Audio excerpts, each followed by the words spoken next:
Imagine walking into the house of the person you love, expecting warmth and laughter, only to overhear a conversation that rips your heart apart. That's exactly what happened to me. One night at my fiancé's house changed everything I thought I knew about love, trust, and the future we were building together. Stay with me as I unravel the shocking truth that shattered my world. It was a chilly autumn evening, the kind where the air smells faintly of wood smoke and the leaves crunch under your boots. I'd driven over to my fiancé Ethan's house, cozy two-story, nestled in a quiet suburban neighborhood. We'd been engaged for 6 months, and I was practically living there most weekends. Ethan's parents, Linda and Tom, were visiting for the weekend, and I was excited to spend time with them. They'd always been warm, welcoming, almost like my own family. Ethan had texted me to come over after work, saying we'd all have dinner together. I parked my car in the driveway, grabbed the bottle of wine I'd brought as a small gesture, and headed inside. The house was glowing with soft light, and I could hear voices from the kitchen as I slipped off my coat. Ethan's voice was low, almost hushed, and I assumed they were just catching up. I didn't think much of it at first, families talk, right? But as I stepped closer, something in his tone stopped me cold. It wasn't the usual cheerful banter. There was an edge to it, a tension that made my stomach twist. I paused in the hallway, just out of sight, and listened. That's when I heard a single sentence that made my heart drop to the floor. I don't know how much longer I can keep this up with her. Her, me. My knees wobbled, and I pressed myself against the wall, straining to hear more. Ethan's voice was laced with frustration, and his parents' responses were soft, almost consoling. What was he talking about? My mind raced, trying to piece together what I'd missed. We'd been so happy, or so I thought. The engagement, the wedding plans, the late-night talks about our future. Was it all a lie? I stood there, frozen, as the conversation continued, each word slicing deeper into my chest. Linda's voice came next, gentle but firm. You need to be honest with her, Ethan. She deserves to know. Know what? My pulse pounded in my ears, and I felt like I was drowning in questions. Had he been hiding something from me? Was there someone else? My hands trembled as I clutched the wine bottle, the glass cold against my skin. I wanted to barge in, demand answers, but my feet wouldn't move. Instead, I stayed hidden, listening as the truth began to unravel. Tom chimed in, his voice gruff but kind. Son, you can't build a marriage on secrets. If you're not sure, you need to tell her now. Not sure. Not sure about what? About us, about me. My mind spiraled, replaying every moment of our relationship. The way Ethan smiled at me, the way he held my hand, the way he promised forever. Was it all an act? I felt like the ground was slipping out from under me, and I wasn't sure if I wanted to hear the rest, but I couldn't tear myself away. I needed to know. I needed the truth, no matter how much it hurt. The kitchen was just around the corner, and I could picture them sitting at the oak table, where we'd shared so many meals. Ethan's voice grew quieter, almost a whisper, but I caught every word. It's not that I don't love her, he said, and my heart clenched. It's just, I'm not ready for this. Not yet, not ready. We'd been together for 3 years, engaged for 6 months. We'd picked out a venue, a date, even talked about where we'd honeymoon. How could he not be ready? My mind flashed to the countless nights we'd spent planning our life together, kids, a house, growing old, side by side. Had I been blind to his doubts? Linda's voice broke through again, calm but pointed. Ethan, you proposed. You made a commitment. If you're having second thoughts, you owe it to her to say so. Second thoughts? The words echoed in my head, each one a dagger. I wanted to scream, to storm in and demand he explain himself, but I was paralyzed. My breath came in shallow gasps, and I pressed my hand to my mouth to keep from making a sound. Tom spoke up, his tone softer now. We've all been there, son. Marriage is a big step, but you can't string her along. That's not fair. String me along. The phrase hit me like a slap. Was that what he was doing? Playing a part while I poured my heart into this relationship? I thought back to the little moments that had seemed off lately. Ethan staying late at work, his distracted glances, the way he'd brush off my questions about his day. Had I been ignoring the signs? My chest tightened as I tried to make sense of it all. The wine bottle felt heavy in my hands, a reminder of the normalcy I'd expected tonight. Instead, I was standing in the shadows, eavesdropping on the man I loved as he questioned our future. I wanted to believe there was an explanation, something I was missing. Maybe he was stressed about work, or money, or the wedding itself. But deep down, a gnawing fear told me it was more than that. I leaned closer, my heart pounding so loud I was sure they'd hear it. Ethan sighed, a heavy, defeated sound. I don't know if I'm the man she thinks I am, he said. What did that mean?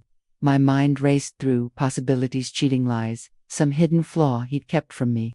I felt like I was falling apart, piece by piece, and I hadn't even confronted him yet.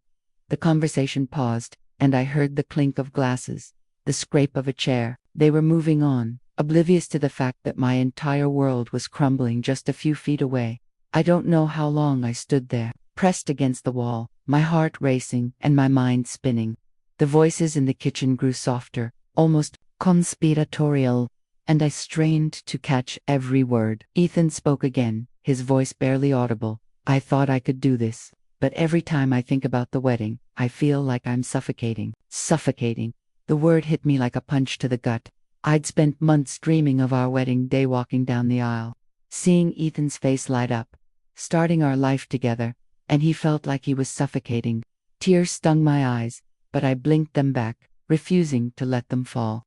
Not yet. Linda's voice came next, gentle but firm. Ethan, you need to figure out what you want. You can't keep her in the dark. In the dark. That's exactly where I was, literally and figuratively. I was standing in a shadowy hallway, listening to the man I loved unravel our future, and I had no idea why.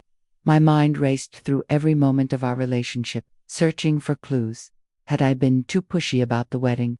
Had I missed some sign that he wasn't happy? I thought about the way he'd proposed, down on one knee in a candlelit restaurant, his eyes shining with what I thought was love. Was that all a performance? Tom's voice broke through my thoughts. You've got to be honest with yourself. First, Ethan, do you love her enough to work through this? The question hung in the air, and I held my breath, waiting for his answer.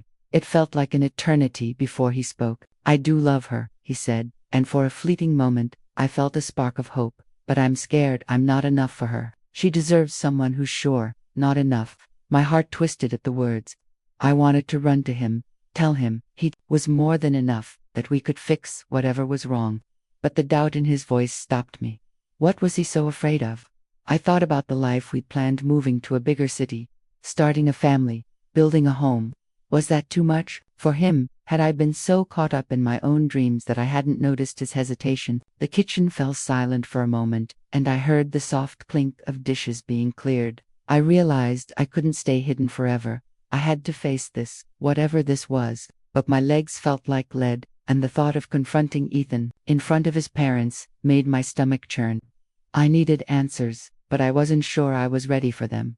I took a shaky breath and stepped back from the wall, trying to steady myself. The wine bottle was still in my hands, and I set it down on a side table, afraid I'd drop it. My mind was a storm of emotions: anger, fear, betrayal, confusion. I wanted to believe there was a misunderstanding, that Ethan's words didn't mean what I thought they did, but the weight of them was crushing. I replayed his voice in my head. I don't know if I'm the man she thinks I am. What did that even mean? Was he hiding something bigger? Something he'd kept from me all this time? I thought about the late nights he'd spent on his phone, the way he'd sometimes pull away when I tried to talk about the future. Had I been too naive, too trusting? I leaned against the wall, closing my eyes as I tried to piece it together. The kitchen conversation had quieted, and I heard the sound of footsteps approaching. Panic surged through me. I couldn't let them find me eavesdropping. I grabbed the wine bottle and slipped into the living room, pretending I'd just arrived. Hey, I'm here, I called out, forcing a smile as I stepped into the kitchen. Ethan looked up, startled, and for a split second, I saw something in his eyes: guilt, maybe. His parents smiled warmly, oblivious to the storm raging inside me. You made it, Linda said, pulling me into a hug. I hugged her back, my heart pounding as I glanced at Ethan. He smiled, but it didn't reach his eyes. Glad you're here, he said, his voice softer than usual. I wanted to confront him right then and there, but I couldn't. Not with his parents watching, not when I wasn't even sure what I'd heard. We sat down for dinner, and I played the part, laughing at Tom's jokes, complimenting Linda's cooking, all while my mind screamed for answers. Ethan was quieter than usual, his hand brushing mine under the table, but it felt different, hollow. I kept stealing glances at him, searching for the man I thought I knew. After dinner, His parents excused themselves to bed, leaving us alone. My heart raced as I turned to him, the weight of what I'd heard pressing down on me. "Ethan," I said, my voice trembling, "we need to talk." The kitchen was dim now, the only light coming from a single lamp above the sink. Ethan looked at me, his expression unreadable. "What's wrong?" he asked, but there was a guarded edge to his voice. I wanted to scream, to demand why he said those things, but I forced myself to stay calm. "I overheard you talking to your parents," I said, watching his face for a reaction. His eyes widened, just for a moment, before he looked away. "What did you hear?" he asked, his voice low. I took a deep breath, trying to keep my emotions in check. "You said you're not sure about us, that you're not ready, that you're suffocating." The words felt like poison in my mouth, and I saw him flinch. He ran a hand through his hair, a nervous habit I'd seen 1,000 times, but now it felt like a stranger's gesture. "It's not what you think," he started, but I cut him off. "Then, what is it, Ethan? Because I heard you say you're not sure if you're the man I think you are. What does that mean?" My voice cracked, and I hated how vulnerable I sounded. He looked down at the table, his hands clenched into fists.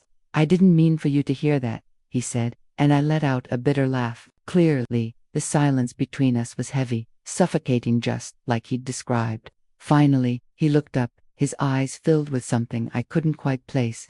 "I love you," he said, and I wanted to believe him, but the words felt hollow after what I'd heard. "But I've been struggling, not with you, but with me." He paused, searching for words. "I've been keeping something from you, something big." My heart stopped. Was it another woman? A lie about his past? I braced myself, my hands trembling as I waited for him to continue. "I've been offered a job," he said finally. "In London, a huge opportunity, but it would mean moving across the world, and I didn't tell you because I didn't want to lose you." My mind reeled. A job, that was it. Relief flooded through me, but it was quickly replaced by anger. "Why didn't you tell me?" I asked, my voice rising. "We're supposed to be partners, Ethan. How could you keep this from me?" He looked down, shame written across his face. "Because I'm scared," he admitted. "Scared of what it means for us. Scared I'm not enough for you if I chase this." I stared at him, my emotions a tangled mess. Part of me wanted to yell, to tell him how much it hurt that he'd kept this secret, but another part of me saw the fear in his eyes, the vulnerability he was finally showing. "Ethan," I said, softer now, "you should have told me. We could have figured this out together." He shook his head, his voice barely above a whisper. "I didn't want to put that on you. You've been so excited about the wedding, about our life here. I didn't want to ruin it. Ruin it." The words stung, but they also made me realize how much he'd been carrying, alone. I reached for his hand, and he let me take it, his fingers cold against mine. "You don't get to decide what I can handle," I said. "If we're going to be married, we face things together, no secrets." He nodded, his eyes glistening with unshed tears. "I know, I messed up. I love you so much, and I'm terrified of letting you down." For the first time that night, I saw the man I'd fallen in love with, not the one hiding behind doubts, but the one who cared enough to be scared. We talked for hours after that, laying everything bare. The job in London was a dream opportunity, but it would mean leaving everything behind. Our families, our friends, the life we'd planned. I could see why he'd been afraid to tell me. It wasn't just about the job. It was about what it represented. Change, uncertainty, the risk of losing what we had. As we talked, I realized something. I wasn't just hurt by his secrecy. I was hurt because I loved him so much. And that love meant we had to face this together, no matter how scary it was. By the time the sun started to rise, we'd made a plan. We'd research the job, talk about what a move would mean, and make the decision together. It wasn't perfect, but it was honest. And for the first time that night, I felt like we were a team again. The next morning, Ethan's parents joined us for breakfast, and I could tell they sensed something had shifted. Linda gave me a knowing smile, and Tom patted Ethan on the back, a silent gesture of support. We didn't tell them everything, not yet, but I felt a weight lift off my shoulders. The truth was out, and while it had hurt, it had also brought us closer. Ethan and I spent the next few weeks diving into the details of the job offer. We made pros and cons lists, talked about what a life in London could look like, and even started researching apartments. It wasn't easy. There were moments when I wondered if we were strong enough to make it work, moments when the fear of change felt overwhelming. But every time I looked at Ethan, I saw the man who'd fought for us, even when he was scared, and that gave me hope.